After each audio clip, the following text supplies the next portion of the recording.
Hello all, this is Deepak Bhatt again from Food is Good channel. Welcome to my first recipe today, and our first recipe today is going to be the famous Mangalorean chicken ghee roast. So before we start making the dish, let's go through the ingredients that are there. So the ingredients are already set out here. We need around 15 to 20 red red chilies, dry chilies, I would say. 2 tablespoons of anise, or it is even called as saunf, 2 tablespoons of coriander seeds, 2 tablespoons of cumin seeds, 1 teaspoon of black pepper. Depending on your taste, if you want to make it more spicy, you can make it 1 tablespoon of black pepper. Then we have jaggery. Jaggery also, usually I suggest to take 2 tablespoons, but based on your taste, if you want it to be more sweeter, you can add a little bit more jaggery. And then we have some tamarind, seedless tamarind, which is already dipped in water. We'll keep them soaked in water for some time. We have 2 small onions that I've already cut before. If you have a bigger onion, just 1 big onion should be good. We have two lemon juice, 2 lemons that have been cut and juice has been taken. If you have 1 bigger lemon, so 1 bigger lemon is fine. The main thing that we are going to cook is the chicken. It's around 800 grams of chicken that we have already washed and kept it aside. We have some ginger garlic paste, we have curd, and we have ghee. So what we are going to do is, first we are going to start by marinating the chicken. So we're going to put some lemon juice in it. Then we are going to take the ginger garlic paste. We'll put around half a spoon of ginger garlic paste, because I would put another half a spoon when I'll be cooking later. And we'll close this, keep it aside, and then we'll start putting some regular cooking powders that we have at home. So here goes the red chili powder, and then the salt as per your taste. I usually add salt in my chicken only, and later on I don't add it into the dish, so I do it accordingly that. And we usually use pink salt, so be careful when you're using pink salt. It's usually saltier than other salts that are out there, so just be careful while putting that into your dish. And then we have the turmeric that we have to put, and the last thing that we need to put in before we marinate the chicken is the curd. So I have curd here, so I have put so you can put around half a cup of curd. And what we are going to do is we are going to now mix the chicken and then keep it aside. What we are going to do is we are going to take the red chilies and we are going to roast them. Remember, red chilies are a little bit sensitive than the other masalas, so they might get burnt if we put everything together. So we're going to roast the red chilies for 3 or 4 minutes, or until they become black, but not, remember, do not burn them completely, just ensure they are a little bit black. And I'll just reduce it a little bit, and I'll move it to my chutney bowl. Level high. So what I've done is I've reduced the gas because it turned up a little high. Now what we're going to do next is we're going to put the other masalas that I've shown you earlier.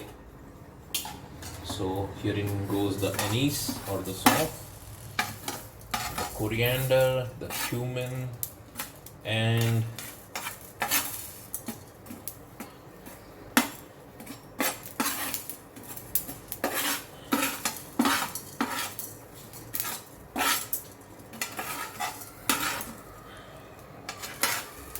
let me put it by hand instead, so it will be much faster. Do not put in the jaggery right now. Jaggery is going to go right at the end of the dish when we are just ready with the dish. So we'll keep the jaggery aside for now, and let's move it around. So you can see So see, if you can see, it has started to turn a little bit brown, and that's when we'll another again 30 seconds. We'll take it off, and we should be done with all the roasting of masala. So it looks good now. I've stopped the gas and just moving it a little bit, and I'm putting it in the chutney jar again.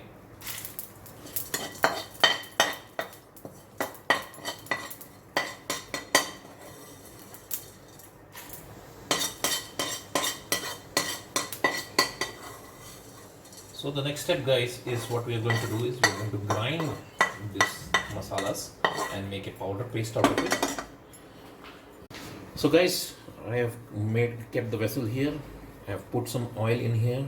As I mentioned, put little bit of oil because chicken has oil on its own and it will release that oil. So now in this oil we are going to put the onions that we had cut earlier.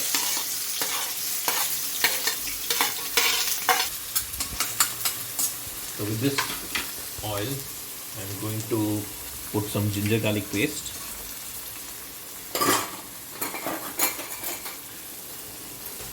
So the other half of the ginger garlic paste that we need to add was first half goes into the chicken, the other half goes into the dish here. So let it cook, let the onion cook, let the garlic cook. So friends, as you can see, now it's golden brown. Even the ginger garlic paste has cooked a bit. So now what we need to do is we are going to add the masala. So what I did is in the masala paste I already added some water, and in my experience it makes it easier to pour it into it. And anyhow we have to pour some water when we are going to make the dish. So this compensates for that.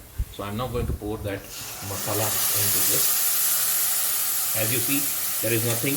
It becomes very easy to pour it from this. So now we are going to mix it, and now you have to keep on mixing it, or you have to let it boil till you see the oil being released on the sides. Right now, okay guys, so it has been 5 to 6 minutes now that it has been cooking, and now you can see, if you can see on the sides, it's releasing the oil, and so it's good to go to the next step. So now what the next step I usually do when I cook is, this is the moment when I add ghee. And since it's a ghee roast chicken, be generous about the amount of ghee that you add. This is the moment I usually add ghee to my chicken, and we should be good now. So 4 spoons I have put. So let me not waste this also. I'll put it in the dish so we do not waste the ghee. So this way you have the ghee, and keep it aside, the spoon aside. So let's continue cooking. So just mix it a little bit.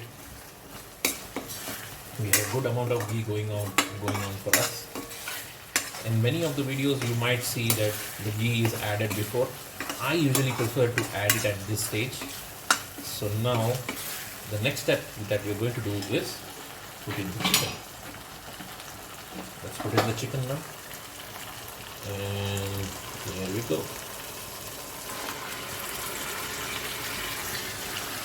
So initially keep the flame high when you're just mixing the chicken. So let's mix the chicken with the masala.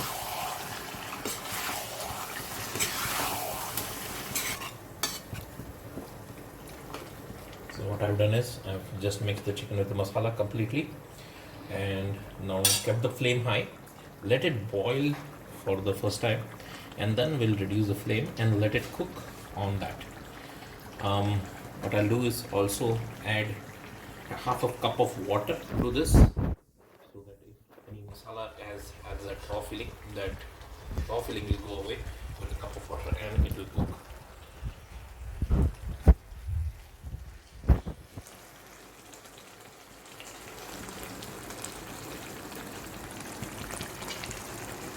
Just adding some water, half a cup of water should be good, and just mix it up a little bit. I usually do it from center.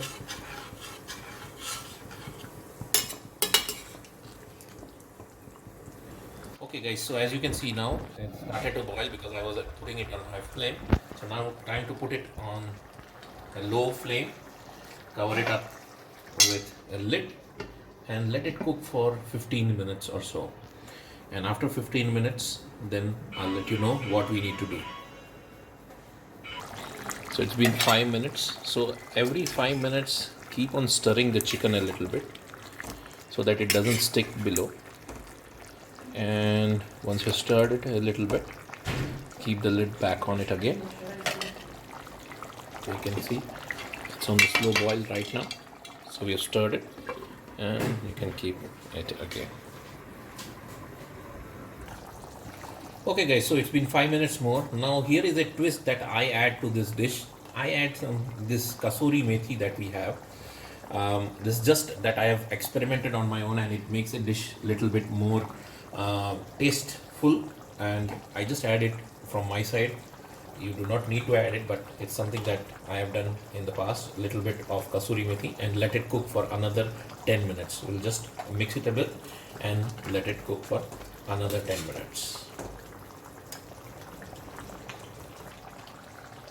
Okay guys, so now it's been 20 minutes and if you can see, our chicken is nearly ready. Now at this stage we need to add another ingredient which is very important and you should not forget to add, and that's the jaggery. That's the good. This is a very important and integral part of this dish. So we are going to add this into our dish and mix it a little, stir it a little bit and keep this dish on the flames for 5 more minutes. At this moment of time I usually put the flame high, and because our chicken is nearly ready, so let's increase the flame and let's let it cook for 5 more minutes. Okay guys, so it's been now 7 to 10 minutes that we have been cooking the chicken. By keeping it on high flame, what it has done, it has reduced the curry. The original chicken ghee roast doesn't have too much of this much of curry, but my son loves to have curry in this chicken dish. So I just put a little bit of water. If you want, you do not need to put water, and it can cook on the basis of the curd that is there, and you can have a very dry chicken curry.